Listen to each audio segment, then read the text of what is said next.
البتہ اس مالی بحران میں دو اچھی چیزیں ہوئیں۔ ایک تو ہندوستان کا ذکر سننے میں کہیں نہیں آ رہا، یوں سمجھیے مالی بحران وہ درگت ملک بنا رہا ہے کہ ہم ہندوستان کو بھول گئے ہیں۔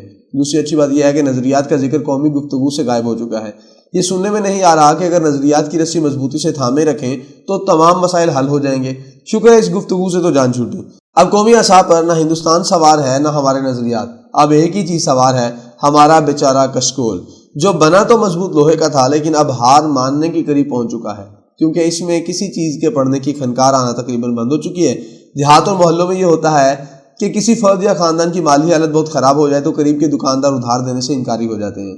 جس ملک کے بارے میں ہم کہتے نہیں تھکتے تھے کہ اللہ تعالیٰ نے کسی خاص مقصد کے لیے ملک بنایا ہے، اب اس حالت کو پہنچ چکا ہے کہ آس پاس کے دکاندار کچھ دینے سے انکاری نہ ہو تو کم از کم تنگ آ چکے ہیں۔ اور تو کسی چیز میں ہم عقل مند نہیں نکلے، لیکن اتنی سمجھ آ گئی تھی کہ یہاں کچھ ہونا نہیں، اس لیے بہت پہلے نسخے تجویز کرنے کے کام سے ہم نے ہاتھ اٹھا لیے تھے، پر کیا کریں، رہنا یہی ہے، جب تک چلتا ہے چلائیں گے۔ اتنی خوش قسمتی ضرور ہے کہ فضولیات کے لیے کچھ نہ کچھ رہ جاتا ہے۔ ہمارے لیے یہ ضروری ہے کیونکہ اب امید پہ نہیں جی رہے، فضولیات پر گزارا ہو رہا ہے۔ فضولیات چلی جائیں تو پیچھے کیا رہ جاتا ہے؟ یہ افسردگی بھری شامیں اور فضولیات کا سہارا نہ ہو تو انسان کہاں جائے؟ شکر ہے اس پروردگار کا جس نے ہر بندے کی ضرورت کے مطابق کچھ نہ کچھ پیدا کیا ہوا ہے۔ کون سی چیز اس دنیا میں ہے جو خدا کی دین نہیں؟ سچ پوچھے تو کچھ ہماری فضولیات ایسی ہیں کہ آسمانوں کی عظمت کی دلیل ان میں پنہاں ہے۔ مزید کیا کہا جا سکتا ہے؟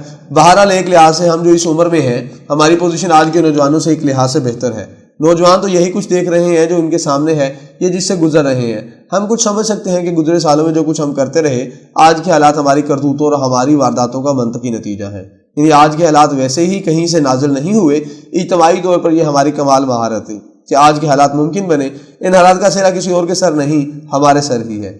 ایک اور چیز کا رونا بھی رو لیں، مرزا غالب اور دیگر شعراء کے ہاتھوں جو عظیم اردو شاعری مرتب ہوئی، یہ اس زمانے کی دین تھی جب ہندوستان نیچے کو پہنچ چکا تھا اور غیر ملکی تسلط اس پر قائم ہو رہا تھا۔ پاکستانی تاریخ میں بھی سب سے اچھی شاعری تب لکھی گئی جب استبداد کا راج تھا، کبھی ایوب خان کی اور کبھی کسی اور کی آمریت۔ فیض صاحب کی شاعری، جالب کی نظمیں جبر استبداد کے زمانوں کی پیداوار ہیں۔ آج کا کہہ دیکھی کہ کچھ خاص نہیں لکھا جا رہا، آج کا کوئی فیض احمد فیض نہیں، کوئی منیر نیازی اور جالب نہیں۔ لیکن یہ بات بھی سمجھ میں آتی ہے، ہاؤسنگ سوسائٹی اور میرج ہالوں کا جبر و استبداد کسی آمریت کی رونق سے کم نہیں۔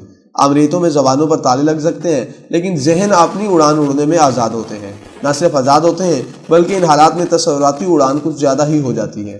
ہاؤسنگ سوسائٹی اور شادی ہالوں کے جبر و استبداد کا اثر ذہنوں پر پڑتا ہے، ذہن موقوف ہو جاتے ہیں، سوچ کی اڑان رک جاتی ہے۔ یہی کچھ یہاں ہو چکا ہے۔ کلچرل لحاظ سے ہم ایک مردہ معاشرہ بن چکے ہیں اور ہمارے نئے دیوتا ان سوسائٹیوں اور حالوں میں پائے جاتے ہیں، اور مختلف انداز سے قوم ان دیوتاؤں کو سلام بھی کرتی ہے۔ ایسے میں کس چیز کو آپ روئیں گے؟